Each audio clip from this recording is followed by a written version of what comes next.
नमस्ते स्टूडेंट्स, मैं अमित सूर्या स्वागत करता हूं आपका केमिस्ट्री की अपनी अगली क्लास में। ठीक है, यहां पे हम लोग पढ़ रहे हैं अपना chapter number 2 atomic structure of 11th class. Clear है? यहां पे हम लोग के पास जो इसका डेज आ रहा है वो आ रहा है डे 6। क्लियर है? डेज बोल रहे या फिर पार्ट अपन लोग कहें। क्लियर? लास्ट टाइम पे हम लोग जो स्टडी कर रहे थे वो कर रहे थे बोर्स मॉडल को। क्लियर है? बोर मॉडल है 5 डिफरेंट पोस्टुलेट्स, और उसमें जो फर्स्ट पोस्टुलेट हम लोगों ने स्टडी किया था वो यही था कि Bohr model is applicable only at single electron species. Clear है? सेकेंड वन जो अपना इसका पोस्टुलेट था वो पोस्टुलेट ये था कि जो आपका बोर मॉडल है, बोर मॉडल की जो वैल्यूज आएंगी अपने पास वो भी फिक्स होगी। और फिक्स वैल्यू का मीनिंग यहाँ पे यह है कि electron move around nucleus in a fix path. उसका जो पाथ होगा इलेक्ट्रॉन का वो कैसा होगा, एक फिक्स पाथ में मूवमेंट होगा, और उस पाथ को हम लोग बोलेंगे ऑर्बिट, शेल और principal energy levels. Next one हम लोगों ने जो थर्ड पोस्टुलेट में ये देखा था कि जो आपका इलेक्ट्रॉन है वो फिक्स पाथ में मूव करेगा, तो वो पाथ में मूव तभी कर पाएगा जब उस पर जो अप्लाइड जो फोर्सेज हैं वो बैलेंस कंडीशन में हो। और आपको पता है जब भी कोई थिंग एक सर्कुलर मोशन में होती है then it feel two types of forces, one is centripetal force and second one is centrifugal force. If both forces are balanced to each other that means electron move in a fixed path. If any forces change their value then the path will be not fixed. Clear है? After that हम लोगों ने जो अपना अगला postulate जो किया था वो पोस्टुलेट अपने पास था angular momentum of A electron. और एंगुलर मोमेंटम ऑफ इलेक्ट्रॉन का जो वैल्यू हम लोगों ने किया था वो था अपने पास mvr is equals to nh/2π। हमने कहा था कि कोई भी इलेक्ट्रॉन फिक्स पाथ में मूव तभी करेगा जब उसके एंगुलर मोमेंटम का जो वैल्यू है वो आपका n टाइम्स हो h/2π। क्लियर है? नेक्स्ट पॉइंट की तरफ हम लोग चलते हैं और वो है अपना फिफ्थ पोस्टुलेट। और फिफ्थ पोस्टुलेट क्या है अपने पास, वो है कि electron move in a fix path और in a fixed energy level. If electron want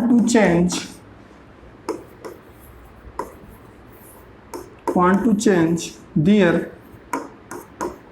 path then it require to release or gain some energy।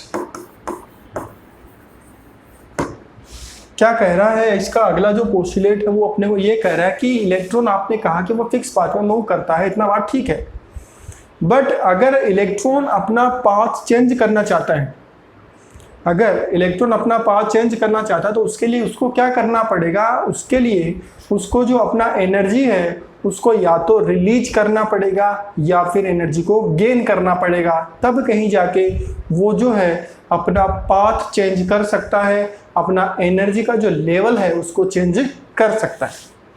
ठीक है, बात आ रही समझ में? तो अपन लोग देखते हैं इसका अगला point.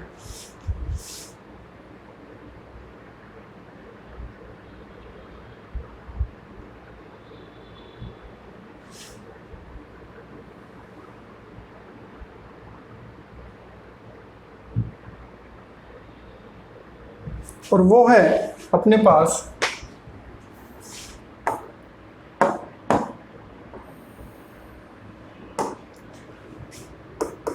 when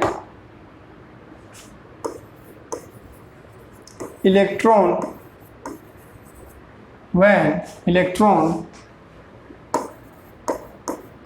move from high energy level to low energy level, high energy level to low energy level, then electron emit some energy. Electron emitted some energy. It means यहाँ पे हमने वो फिक्स जो पाथ है अपने पास वो बना रखा है, ये जो है वो एनर्जी के लेवल्स अपने पास हैं।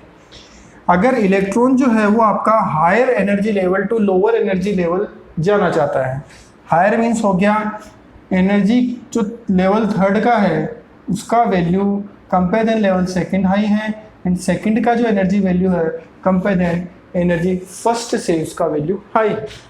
इट मीन्स अगर ये न्यूक्लियस है तो फर्स्ट एनर्जी का जो लेवल है उसका वैल्यू सबसे कम होगा, आफ्टर देन इन वैल्यू जो है वो कंटिन्यूसली एनर्जी का जो है वो इंक्रीज होता चलता है।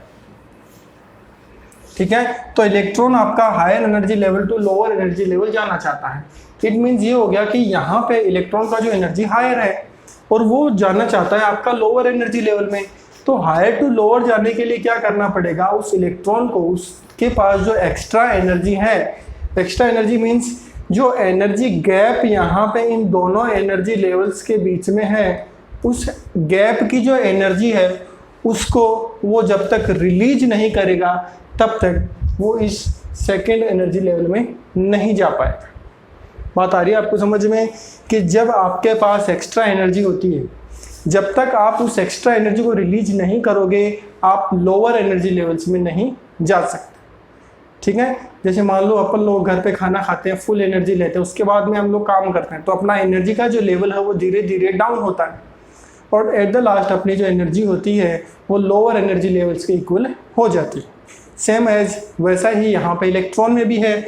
यहाँ पे भी अगर एनर्जी जो है इलेक्ट्रॉन की वो आपकी इसकी एनर्जी हाई है और इसकी एनर्जी लो है, तो इन दोनों का जो एनर्जी गैप है जिसको हम लोग डेल ई से रिप्रेजेंट करते हैं, अगर वो इतने अमाउंट की एनर्जी यहाँ से एमिट कर दे, ये देखो in form of photon, electron ने अपनी जो एनर्जी है उसको यहाँ से एमिट कर दिया है, बाहर भेज दिया। तो अब जाके कहीं जो इलेक्ट्रॉन है वो आपका इस पोजीशन में आके बैठे। क्लियर है आपको यहाँ पे कि electron move from high energy level to lower energy level, then electron emit some energy और electron emit energy. And another point में हम लोग क्या देखेंगे, when electron move from lower energy level to higher energy level, lower energy level to higher energy level, then electron wants to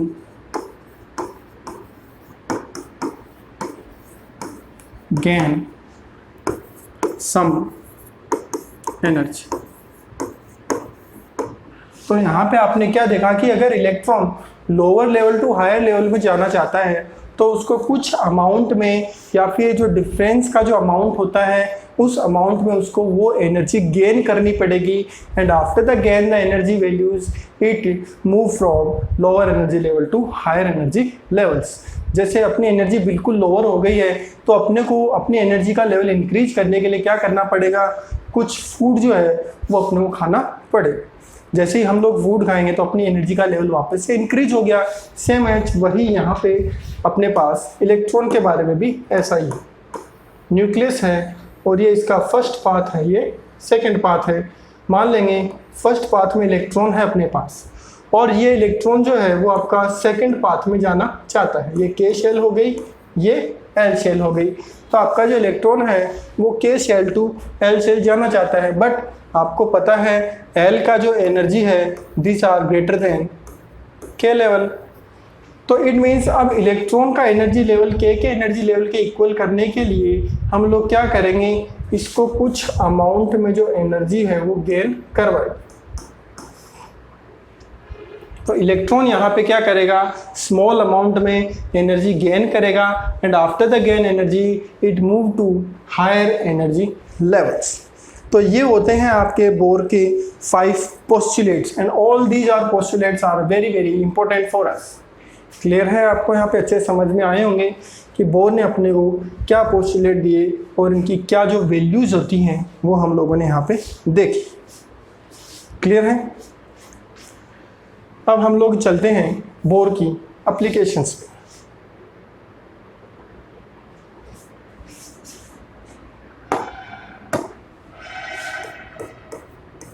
next one is applications of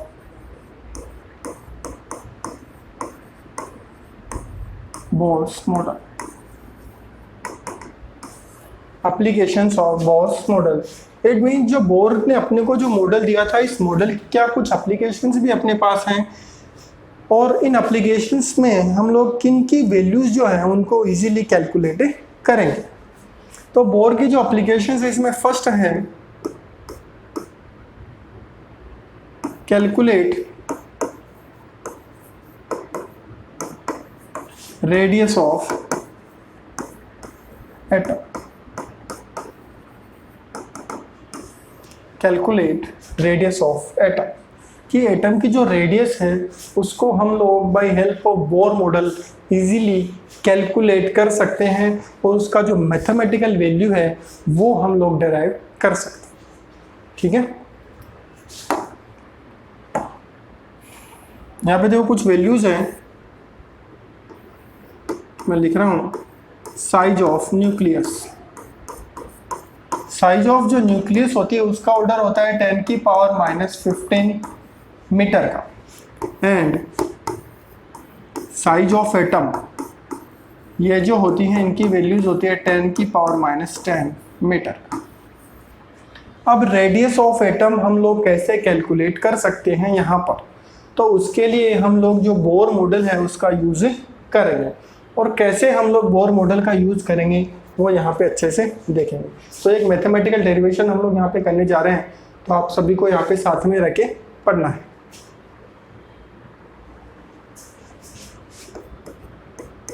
now from equation first and second, equation first और second अपन ने during जब अपन लोग bore के postulate कर रहे थे वहाँ पे हम लोगों ने इक्वेशन फर्स्ट भी लिखी थी और इक्वेशन सेकंड को भी लिखा था। उन दोनों ही इक्वेशन की हेल्प से हम लोग यहाँ पे जो रेडियस ऑफ इलेक्ट्रॉन है उसको कैलकुलेट करने जा रहे हैं।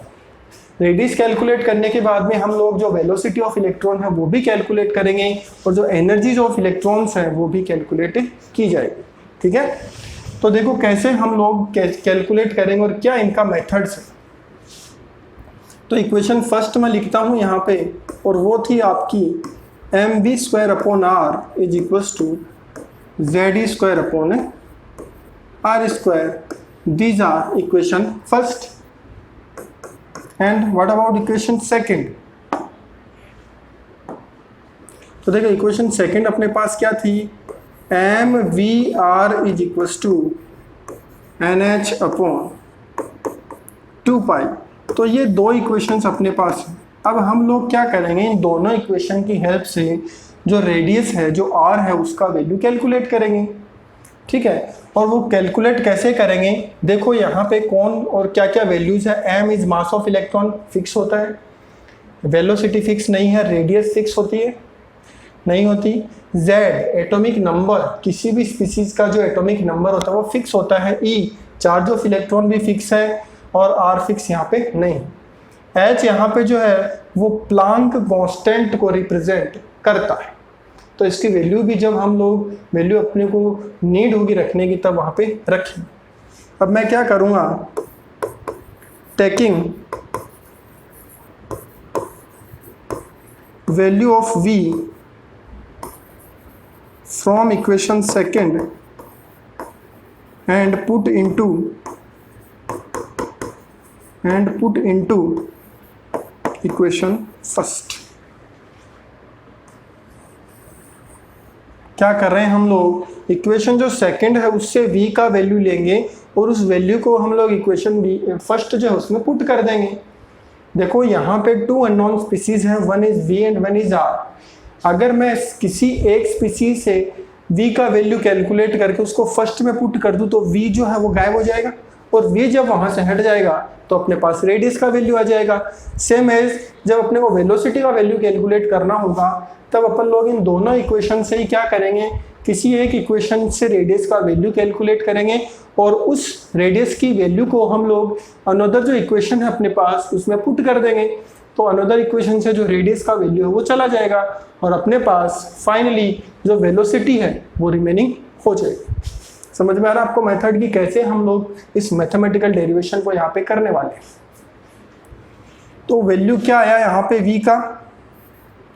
v का जो वैल्यू अपने पास आ रहा है यहाँ पे वो आ रहा है v is equals to NH upon v is equals to NH upon 2 pi और m r। ये वैल्यू अपने पास आया है और इसको मैंने इक्वेशन 1 में पुट किया है। तो जैसे ही इसको इक्वेशन 1 में हम लोग पुट करेंगे अपने पास क्या वैल्यू जो है वो आने वाला है, वो आएगा देखो z e square upon r square is equals to m into, देखो v का स्क्वायर है मीन्स जो ये वैल्यू अपने पास आ रही है इसका भी स्क्वायर करना है अपने को। क्या हो जाएगा n square h square upon 4 pi square m square और r स्क्वायर।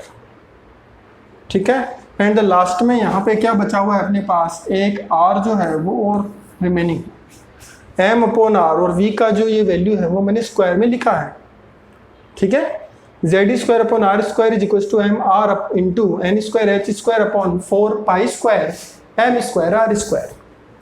यहाँ से जो वैल्यू कैंसिल आउट होती है उनको हम लोग यहाँ से कैंसिल आउट कर देते हैं। क्या कट रहा है, r स्क्वायर से जो r स्क्वायर का वैल्यू है वो कैंसिल आउट हो रहा है, और कुछ हो रहा है क्या कैंसिल, नहीं, और कोई भी जो वैल्यू है वो कैंसिल यहाँ पे नहीं हो रही। तो अब हम लोग यहाँ पे जो r है जो रेडियस है उसका वैल्यू लिखेंगे, तो यहाँ से r का वैल्यू अपने पास आने वाला है r इज इक्वल्स टू, अच्छा m और यहाँ पे कैंसिल आउट हो रहा है, ये देखो ये m कैंसिल हो गया इसके स्क्वायर से।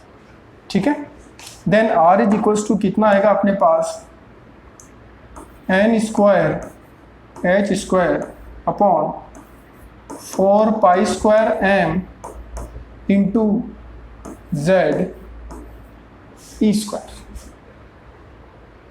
क्लियर, एंड इसके बाद में हम लोग यहाँ पे क्या करने वाले हैं, r इज इक्वल्स टू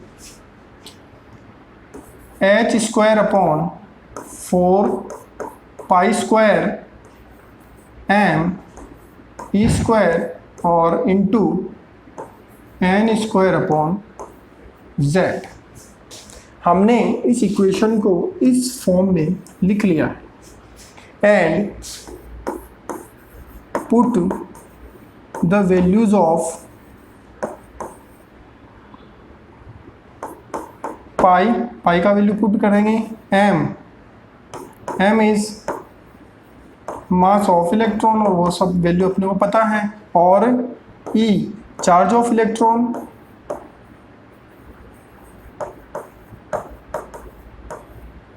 ठीक है, H का value H is equals to Planck constant. H जो है वो क्या है, प्लांक कांस्टेंट, और इसका वैल्यू होता है 6.62 into 10 to the power -34 joule into second. Put the values of, इन सभी का वैल्यू अगर हम लोग इस इक्वेशन में पुट करते हैं तो ये जो वैल्यूज है यहाँ पे ये वाला, इसकी जब वैल्यू हम लोग पुट करेंगे h का, 4 का, पाई का, m का और e का, तब अपने पास रेडियस का जो वैल्यू आता है वो आएगा r इज इक्वल्स टू 0.529। याद रखेंगे इस फॉर्मूला को अच्छी तरीके से, 0.529 into n square upon z and value is angstrom.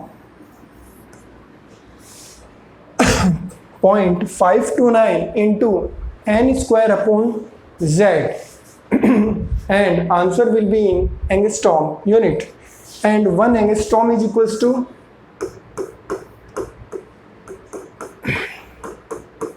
10 to the power minus 10 meter, and this is very important formula of the radius.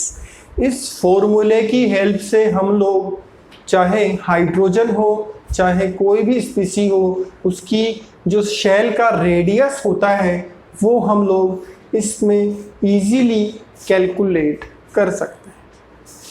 Clear है? यहाँ तो जाएगा r is equals to 0.529 into n square upon Z angstrom.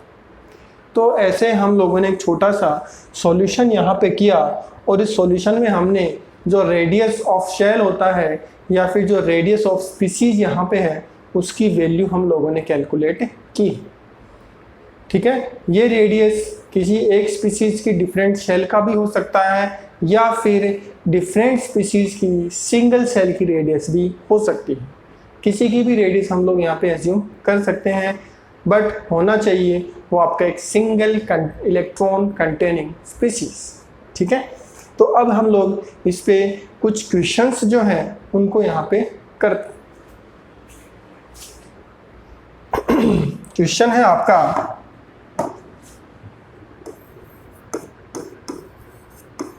Calculate ratio of radius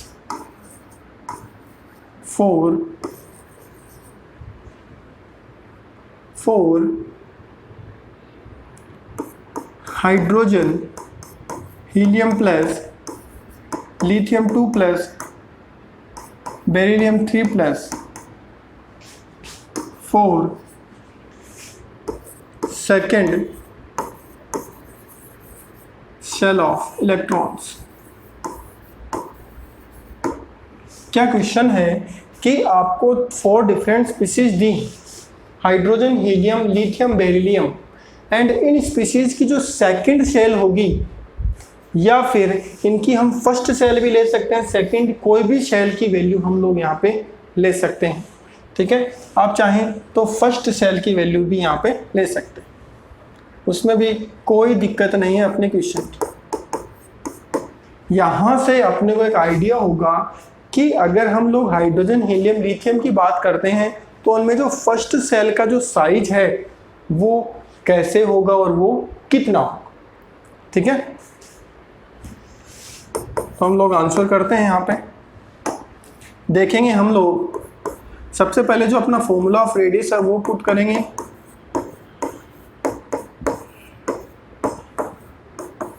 ये अपना formula है, clear है। अब हम लोग पहले हाइड्रोजन की फर्स्ट सेल की बात करेंगे, फिर हीलियम की फर्स्ट सेल, फिर इन सभी की जो फर्स्ट सेल है उनकी रेडियस की वैल्यूज हम लोग यहाँ पे लिखेंगे। तो मैं लिखता हूँ फॉर फर्स्ट सेल। देखो फर्स्ट सेल की हमने बात की है तो एन का जो वैल्यू है वो कितना आ गया, 1। एन यहाँ पे रिप्रेजेंट करता है नंबर ऑफ शेल को, नंबर ऑफ शेल को। Z रिप्रेजेंट करता है आपका एटॉमिक नंबर। क्लियर है यहाँ पे? तो फर्स्ट सेल की इसने बात की तो n का वैल्यू तो 1 हो गया।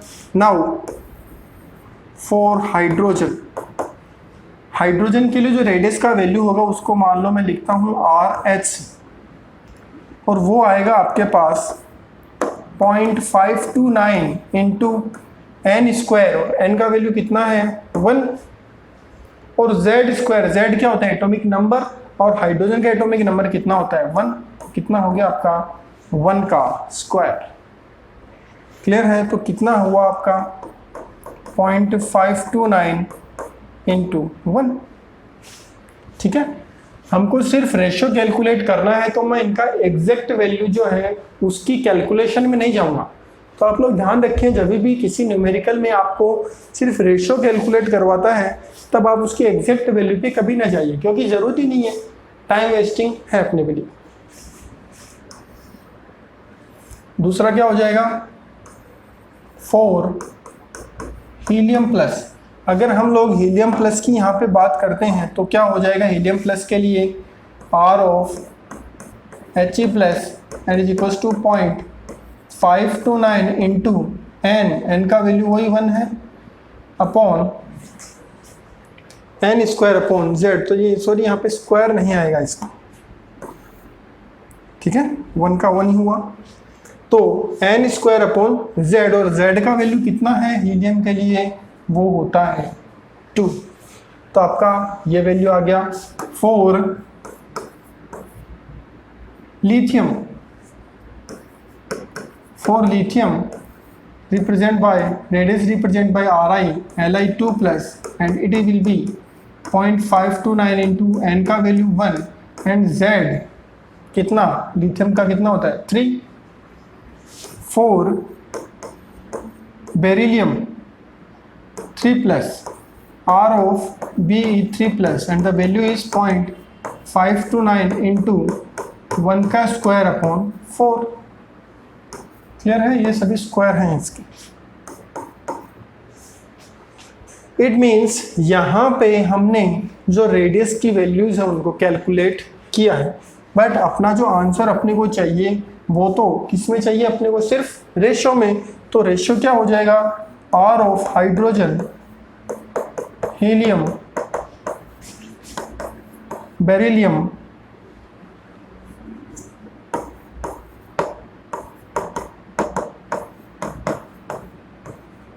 और रेशियो देखो क्या हो जाएगा 0.529 ये सब में सेम है।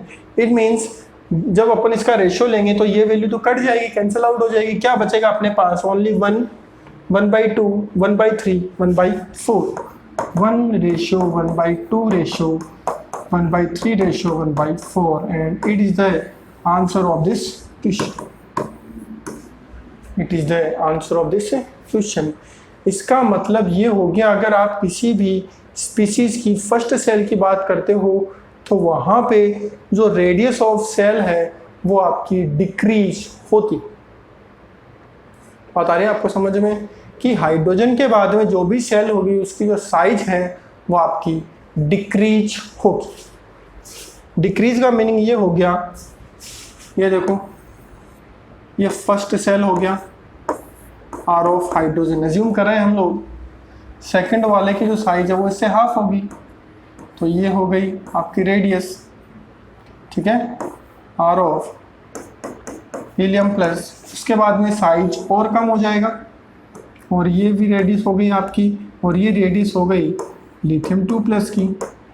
उसके बाद में ये देखो सभी फर्स्ट सेल हैं, सेकेंड चाहे ले लो, चाहे थर्ड ले लो, फोर्थ ले लो, किसी भी सेल को आप लोग ले सकते हैं, आंसर आपका वैसा ही आएगा, ठीक है। और इसका अगर हम लोग कैलकुलेट करें तो इसका साइज और कम हो जाएगा, रेडियस, और ये हो गया आपका, तो ये इनका न्यूक्लियस है। तो न्यूक्लियस के अराउंड अगर फर्स्ट सेल की आप बात करते हो तो उसका जो साइज है वो आपका डिक्रीज होता है, कम होता है। समझ में आया फर्स्ट सेल या फिर इनका जो कंपैरिजन है, ये इंपॉर्टेंट क्वेश्चन बनते हैं इस चैप्टर में, ठीक है। पीएमटी, नीट, जेई सभी के अंदर बहुत ही अच्छे क्वेश्चन इस चैप्टर से आते हैं और अच्छे वाले न्यूमेरिकल भी आते हैं। तो आई होप आप सभी को अच्छे से समझ में आ गए होंगे ये जो क्वेश्चन हम लोगों ने किए हैं। एक दो क्वेश्चन हम लोग और करेंगे इसके, जिसमें हम लोग वैल्यू जो है उनको और कैलकुलेट करेंगे। अगले क्वेश्चन में हम लोग यहाँ पे क्या करेंगे, अब हाइड्रोजन को या फिर किसी भी एक स्पीसीज को ले लेंगे और उसी स्पीसीज की डिफरेंट सेल के लिए हम लोग जो रेडियस है उसका वैल्यू कैलकुलेट करेंगे, और उसके लिए हम लोग देखेंगे कि वो जो रेडियस का वैल्यू आएगा फॉर डिफरेंट सेल वो इंक्रीज होता हुआ आएगा या इंक्रीजिंग ऑर्डर में आएगा या फिर डिक्रीजिंग ऑर्डर में आएगा। तो वो क्वेश्चन हम लोग करेंगे अपनी अगली क्लास। तो आज के लिए सिर्फ इतना ही, मिलते हैं हम लोग अपनी अगली केमिस्ट्री की क्लास में। Thank you.